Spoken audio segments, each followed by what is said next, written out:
My name's Wayne and welcome back to the channel. Today we need to look at everything I have left to do on the car before we can actually take it on the road. So that means today we're going to do a car to-do list.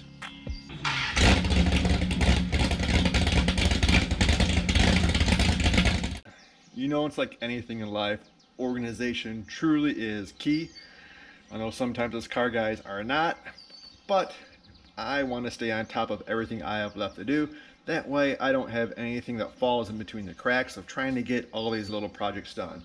Now most of everything that I have left to do is pretty small, but with that being said, the other night I was just laying in my bed. I'm like, okay, what do I gotta do next? Oh, I have to do this and this. Oh, but I actually need to do this first. Oh, do I have diff fluid? Oh, I need to order this yet still. So you know what better thing to do is just make a list. That way nothing gets slipped and we can stay on top of everything. Now, if you're new to the channel and if you haven't been following along, which you should, what is going on with my car? Well, I have a 1970 Cuda. The original motor is actually over in the storage. It's sitting right there. And in its place, I have a 400 stroked out to 471. But my big projects for what I've been working on this year is suspension. I put basically the whole Hotchkiss TVS kit in the car, as well as the bare four-wheel disc brakes I put on the car. Here's a look at the front brakes and Hotchkiss front suspension. Man, this stuff looks awesome. I rebuilt the lower control arms. And we also have the bare rear brakes, as well as a narrowed 8 3/4 to B-body specs. So what we're going to do is we're going to get a piece of cardboard and we're going to write down everything we have to do and try to put them in some type of chronological order so nothing gets missed, and add if we need to.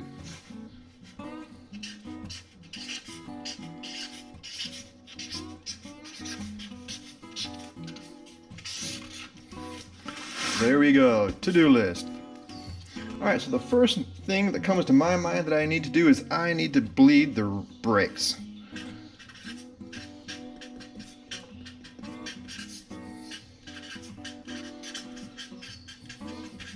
I already have a can of the .4 racing brake fluid. I really like this stuff.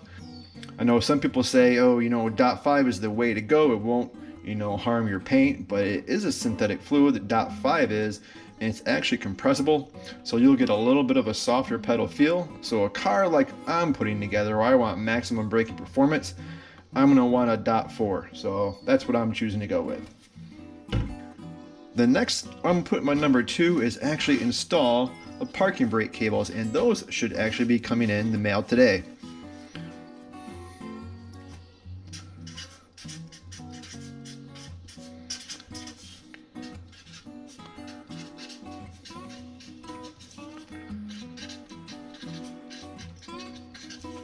All right, let's see, number 3.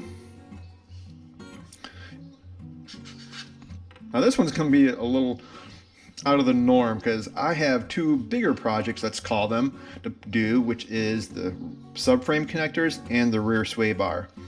Now both of those are the Hotchkiss pieces, and to put those on, looking at the instructions, is the car needs to be on the wheels, which, another thing, I need wheels and tires, which that should be happening really soon. But once I have the wheels and tires on the car, I'll need to get the car up in the air so I can actually put on the subframe connectors. Yeah, I'm going to need some workspace.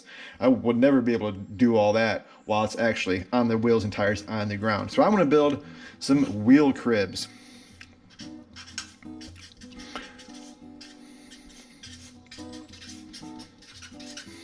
And then after that, let's say wheels and tires.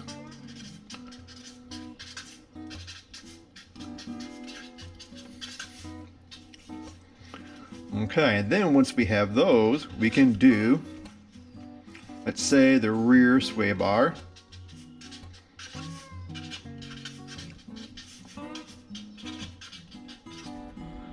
Alright, so here's our little pile of Hotchkiss that we have left. So this is the rear sway bar, and so it has everything you need to install. Has your links, your greasable poly bushings, which is really cool. And it has these support brackets, which then in turn I believe these get welded to it, I believe, and these actually bolt to the rear axle.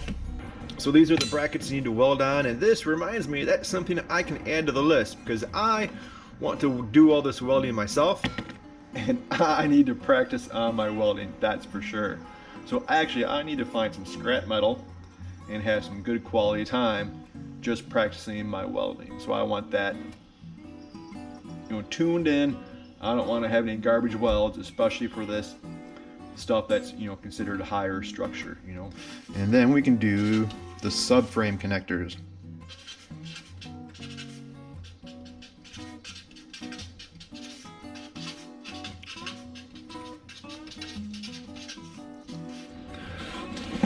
All right, and these are going to be the subframe connectors that we have to put on. So here's the front mount. Again, this one's going to get welded on. Then the front of the subframe connector slides into this and gets welded in as well. The rear is going to get bolted in to the front of the leaf spring hanger. So that's pretty simple, cut and dry. So, but again, more welding, and that is some thick steel. It's going to have to get welded to some not as thick steel, so that could be a little tricky. Now I really got to brush up on my welding, and we'll see how that goes. And at this point we're going to be getting really close, but there's one other thing I have to do, which is rear diff fluid.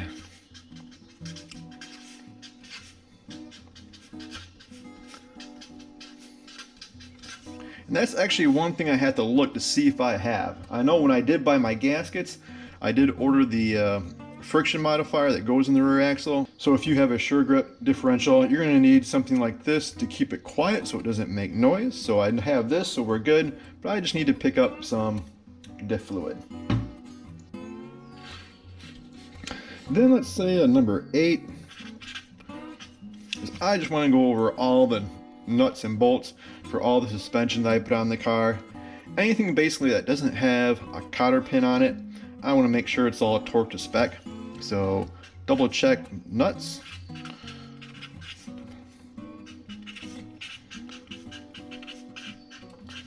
Let's just put fasteners.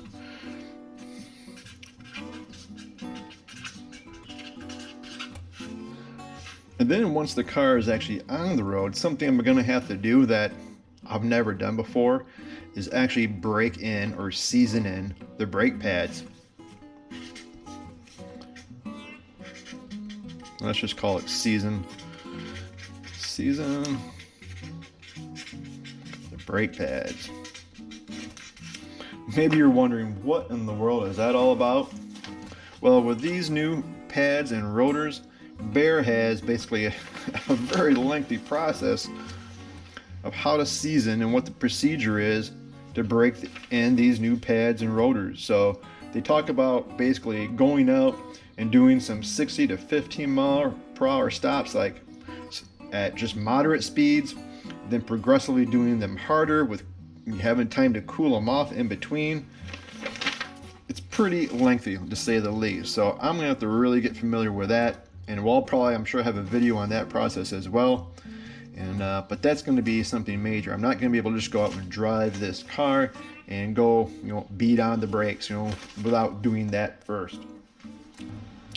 So I think my list is pretty complete. Bleed the brakes, got the brake fluid, we're good.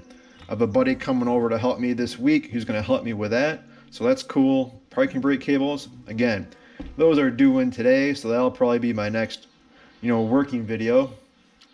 Wheel cribs, wheels and tires, that's going to have a little A underneath it, because once we get those, we have to double check for clearance.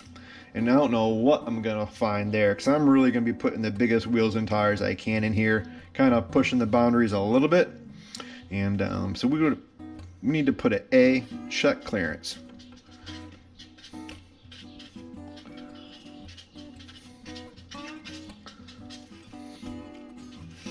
Okay. Rear diff fluid, and this one's going to have an A as well. Like, I'll put an A. Do I have fluid?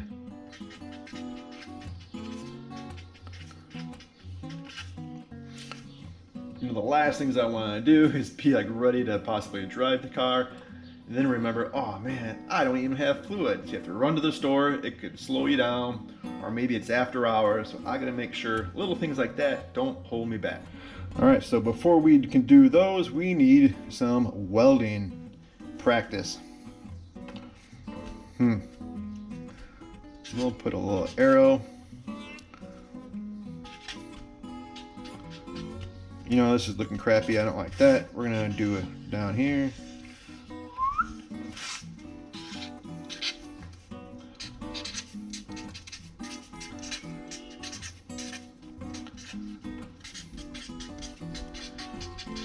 Now, if you saw me putting the front sway bar on the car, you know my welding needs some practice, that's for sure. But you know what? Wait, I just remembered there's one more thing I have to install.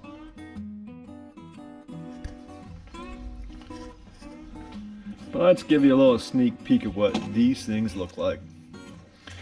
And so these are the Hotchkiss shocks, spec'd out by Hotchkiss, built by Fox, and these are their adjustables as well. So these are gonna be slick, man. I cannot wait to see how these change the ride.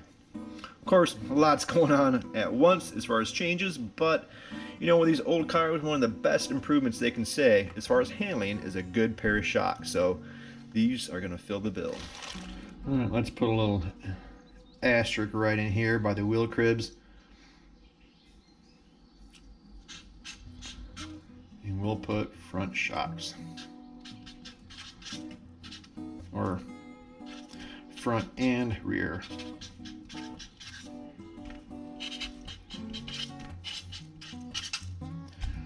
Okay, all right, good. See, forgetting stuff already, right in front of me. Got the shocks on. Now with the wheel cribs, I was actually talking with my dad this weekend, had my folks over, and I was telling him about that project in particular. I'm like, yeah, I'm gonna need to buy a bunch of 2x4s. He's like, don't buy any 2x4s. I got a bunch of extra ones from some project. He had a barn built, blah, blah, blah. He's apparently got a bunch of extra 2x4s. So I'm like, cool, lumber is high right now. I'm gonna go over to his place this week and see what he's got. So hopefully he can save me some money and help him out and clear out some space. So, and with that, we'll put a little footnote: get wood.